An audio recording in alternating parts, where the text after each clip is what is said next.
بزدار صاحب کی نیب کے سامنے پیشی، اور بزدار صاحب کے اوپر الزام یہ تھا کہ انہوں نے ایک زیر تعمیر ہوٹل کو شراب کا پرمٹ جاری کر دیا، اور جو مگوئیاں ہیں وہ یہ ہیں کہ ان کے ایک عزیز نے اس کے عوض پہلے ہم نے 5 کروڑ سنا تھا، پھر دوبارہ ہمیں پتہ چلا کہ 7 کروڑ. یہ الزام ہے، ابھی تحقیقات ہوں گی تو پتہ چلے گا، اس سے حتمی شکل نہیں کہی جا سکتی، لیکن جو گوسپ ہے وہ یہ ہے کہ ان کے ایک قریبی عزیز جو پولیس میں کہا جاتا ہے کہ افسر بھی ہیں، انہوں نے وصولی کی، اور 7 کروڑ کا الزام ہے کہ وہ وصول کیا گیا. نیب نے طلب کیا، اور نیب کے سامنے آج جو خبریں آئیں وہ یہ تھیں کہ اکرم گوندل صاحب ہیں، ایک فارمر کوئی ایکسائز کے آفیسر.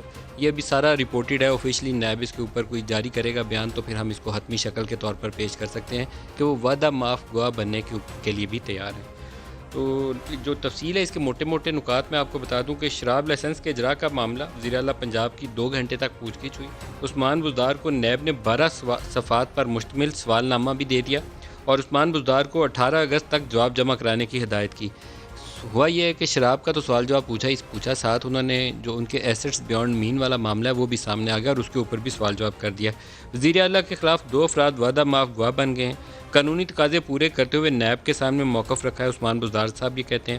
اور اسی طرح باقی نکات ہیں جن کو آگے چل کے پروگرام میں ڈسکس کریں گے، لیکن ہم نے تھوڑا سا کمپائلیشن کی اور یہ دیکھا کہ یہ نیب کے اندر ہو کیا رہا ہے، کیونکہ نیب ایک ایسا اس وقت ادارہ ہے ہمارے سامنے جس پرائم موٹیو پاکستان سے کرپشن کا خاتمہ ہے، جو پاکستان تحریک انصاف کا الیکشن مینیفیسٹو ہے. تحریک انصاف ہے، انصاف چاہتی ہے کرنا، لیکن کیا نیب احتساب کرتے ہوئے انصاف کر رہا ہے یا انصاف کو پامال کر رہا ہے؟ تو لگتا یہ ہے کہ انصاف کو پامال کر رہا ہے. اس کی سب سے جو بڑی اور روشن مثال ہمارے سامنے نظر آتی ہے وہ سپریم کورٹ کا آرڈر ہے، اور سپریم کورٹ کا ایک سے زائد آرڈر ہے، کیونکہ سپریم کورٹ بارہا اس کو یہ کہہ چکا ہے کہ یہ ادارہ پولیٹیکل انجینئرنگ کے لیے استعمال ہو رہا ہے، سیاسی جوڑ توڑ کے لیے. جنرل پرویز مشرف نے نیب کو استعمال کیا تھا نیب زادے بنانے کے لیے. جب جمالی صاحب کی حکومت 1 ووٹ سے قائم کی گئی تو وہ 1 ووٹ لینے کے لیے 15 بندے توڑنے پڑے، پاکستان پیپلز پارٹی پیٹریوٹ بنوانی پڑی، پھر ان کی حکومت بن پائی. کاف لیگ کے ساتھ پیٹریوٹ کا اتحاد ہوا، اور اس طریقے سے وہ جوڑ توڑ جو تھا اس نے نیب کا جو کانسیپٹ تھا اوریجنلی مشرف دور میں وہیں پہ فوت ہو گیا. وہ سارے مقدمات جو بنائے تھے صرف بندوں کو توڑنے کے کام آئے. اس کے بعد بھی یہ سلسلہ ابھی تک ویسے ہی چل رہا ہے. بڑے بڑے الزام لگ جاتے ہیں اور بعد میں بندہ ڈرائی کلین صاف ستھرا ہو کے باہر نکلتا ہے، کیونکہ وہ چارجز ابھی تک جتنے بھی ہائی پروفائل کرپشن کے کیسز تھے کسی کو یہ ثابت نہیں کر سکے. اپوزیشن کے موٹے موٹے اگر رہنماؤں کے نام لیں جن کے اوپر نیب نے تحقیقات کی تو وہ نواز شریف، مریم نواز، شہباز شریف، حمزہ شہباز، شاہد خاقان عباسی، احسن اقبال، رانا ثناء اللہ، سعد رفیق اور سلمان رفیق، اور اسی طریقے سے پاکستان پیپلز پارٹی سے آصف علی زرداری، فریال تالپور، خورشید شاہ، شرجیل میمن، ڈاکٹر عاصم حسین. پاکستان تحریک انصاف میں آ جائیں تو عثمان بزدار، علیم خان، سبطین خان، پرویز خٹک، غلام سرور.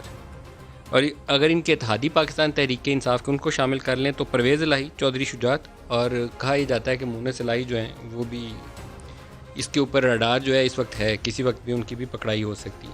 خواجہ سعد کے معاملے میں سپریم کورٹ نے کہا کیا، وہ بڑا انٹرسٹنگ ہے، کیونکہ اس کے اوپر ایک ریویو فائل کیا ہے جس میں وہ پیراز جس کے اوپر نیب کو اعتراض ہے انہوں نے کہا کہ اس کو سپریم کورٹ ریویو کرے.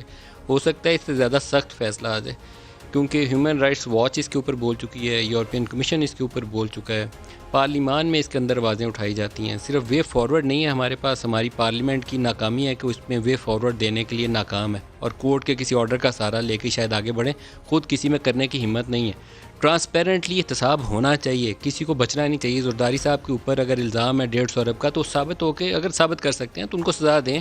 شہباز شریف اور ان کے بچوں کے اوپر ہنڈی حوالہ کے ذریعے اور ٹی ٹی کے ذریعے پیسے گھمانے کا الزام ہے تو ثابت کریں، اور ثابت کر کے ان کو سزا دیں.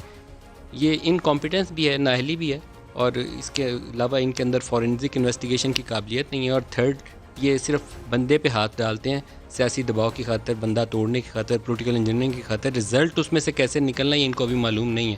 سال بعد وہ کیس جو ہے اس کا بیڑا غرق ہو جاتا ہے، اور خواجہ سعد رفیق کا کیس اس کی مثال ہے.